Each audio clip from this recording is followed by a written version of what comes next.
조갑제 TV 시청자 여러분 안녕하십니까? 2022년 8월 11일 정오입니다. 어제 중국에서 있었던 한중 두 나라 외교장관 회담 후에 박진 외교부 장관은 기자간담회를 갖고 이런 입장을 밝혔습니다. 중국 측에 이른바 사드 3불은 합의나 약속이 아니라는 점을 분명히 했다. 사드 문제와 관련하여 북핵과 미사일 위협에 대한 자위적 방어 수단이며 우리의 안보 주권 사안임을 분명하게 밝혔다고 말했습니다. 이어서 양측은 사드가 양국 관계에 영향을 미치는 걸림돌이 되어서는 안 된다는 점에는 인식을 같이 했다고 전했습니다. 상당히 당당하게 이야기를 했네요. 이거 문재인 정권을 이어받은 이재명 정권이 등장했더라면 이런 이야기 못합니다. 그런데 다행히 이런 한국의 강력한 입장에 미국이 적극적으로 지원하고 나섰습니다. 미 국무부는 중국의 이런 간섭에 대해서 한국의 자위를 포기하라는 압박과 같다. 이것은 부적절하다는 입장을 밝혔습니다. 중국의 왕원빈 외교부 대변인은 어제 기자회견에서 이야기를 하기를 사드와 관련하여 미국이 한국에 이를 배치한 것은 명백히 중국의 전략적 안보 이익을 해치는 것이라고 말하고, 이전에 한국 정부는 3불 1한 즉 사드를 추가 배치하지 않고 미국의 미사일 방어 및 한미일 군사동맹에 불참하며 배치된 사드의 운용을 제한한다는 정책을 공식적으로 발표했다고 밝혔지만은 아까 소개해드린 대로 박진 장관은 그런 합의를 한 적이 없다 라면서 윤석열 정부의 달라진 입장을 확인했습니다. 윤석열 후보는 선거운동 기간 중에 북한이 미사일 도발을 계속하니까 사드를 추가 배치하겠다는 입장까지 밝혔었습니다.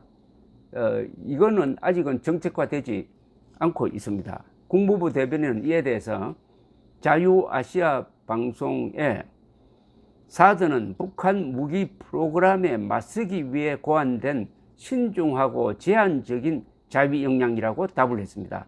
그러면서 한국에 이 자위 역량을 포기하라는 비판이나 압박은 부적절하다 면서 미국과 한국은 한국인들을 군사 공격으로부터 보호하고 한미 동맹 군대를 북한의 대량 살상 무기와 탄도미사일 위협으로부터 지켜내기 위한 순전히 방어적인 수단으로 사드를 한국에 배치하는 동맹 간의 결정을 내렸다고 설명을 했습니다. 이어서 한국 박진 외교부 장관의 방중에 대한 것은 한국 정부에 문의하라고 덧붙이고, 아울러 미 국방부의 마틴 마이너스 대변인은 중국 외교부 대변인의 이 언급과 관련하여 한국 정부가 한국에 배치된 사드 운용을 제한한 적이 있느냐는 자유아시아 방송의 질의에 사드에 대한 세부적인 내용이나 역량에 대해서는 언급하지 않을 것이라고 답했습니다. 이것은 문재인 정권 때 일어난 일이니까 혹시나 중국의 압박을 받아서 사드의 운용을 제한했을 가능성은 있다고 봅니다. 이어서 사드의 미래 사용에 대한 결정은 한미 양자 간에 합의를 하고 거기에 따라서 이루어질 것이다. 그러면서 사드는 적들을 억제하고 외부 위협들로부터 한국의 주권을 방어하기 위해 한국 정부 요청으로 한반도에 배치된 안전하고 믿을 만한 방어체계라면서 중국의 위협설을 일축했습니다. 사드는 미군이 운영하고 있습니다. 미군 예산으로 도입한 겁니다. 그리고 한국군만 아니라 한국에 있는 미국인과 미군 장병들을 지키기 위한 겁니다. 이것은 미국의 안보와도 직결되고 있습니다. 지금 상시적으로 한국에 살고 있는 미국인들은 약 20만 명이 됩니다. 북한이 만약 핵미사일을 쏘면은 20만 명의 목숨이 위태롭게 되는 것 아닙니까? 그러니까 당연히 미국은 한국을 돕는 결과도 있지만 우선적으로 미군과 미국인들을 보호하기 위해서 사드를 배치하는 것입니다. 그런데 중국의 이런 불손한 행동은 한국이 실수를 했습니다. 사실은 사드 배치에 대해서 중국이 시비를 걸려고 하지 않았습니다. 그런데 한국에서 좌익 세력들이 들고 일어나 가지고 반대를 하니까 여기에 숟가락 하나 놓으면은 요거 한국을 요리할 수 있겠구나, 이렇게 된 겁니다.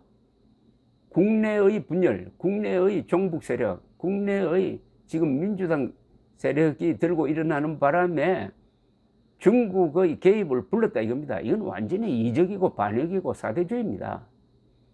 그런데 중국이 이런 행동을 베트남에 대해서 하겠습니까? 베트남은 절대 가만히 있지 않습니다. 중국이 이런 행동을 이스라엘에 대해서 하겠습니까? 안 합니다.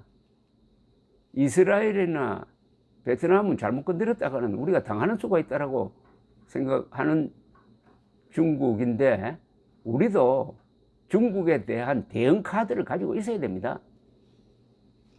그걸 개발해야 됩니다. 물론 현재로는 한미일 동맹을 강화하는 것이 가장 기본이죠. 그러나 구체적 수단으로서 중국이 전처럼 또 경제적 압박을 가해올 때 우리가 대응할 수 있는 카드가 분명히 있을 것이라고 생각합니다. 그걸 찾아내야 합니다. 그래야 중국의 저런 무식한 행동에 굴종하지 않을 것이라고 생각하는데, 그나마 다행으로 윤석열 정부는 문재인이가 합의한 거 우리 지키지 않겠다라는 선언을 한 겁니다. 사실은 이게 큰 뉴스죠. 이런 게 윤석열 정부를 선택한 보람입니다. 문재인이었으면 이렇게 하겠습니까? 그런데 이런 거는 또 표가 안 됩니다. 지지율 상승에 도움이 안 돼요. 그러니까 이런 박진 장관의 단호한 입장 천명을 우리 정부가 또 제대로 국민들에게 알리는 홍보가 같이 들어가야 합니다. 이 외교는 홍보와는 좀 멀리 있는 직종입니다. 외교하는 사람들은 홍보를 좀 싫어해요. 이럴 때는 이 정부의 홍보부서에서 과거에 문재인이가 어떤 굴욕적인 합의를 했느냐, 근데 우리는 얼마나 달라졌느냐, 이걸 보여줘야 되죠. 대응 논리도 개발해야 됩니다. 아니, 중국은 한국을 때릴 수 있는 핵미사일을 중국의 동해안 쪽에 배치해 놓고 있지 않습니까? 사드가 문제가 아니죠. 그럼 그걸 같이 물리자. 좋다. 우리 사드 물릴 테니까 당신들 핵미사일 배치하는 거 그거 물려라, 이렇게 나오면 안 되겠습니까? 감사합니다.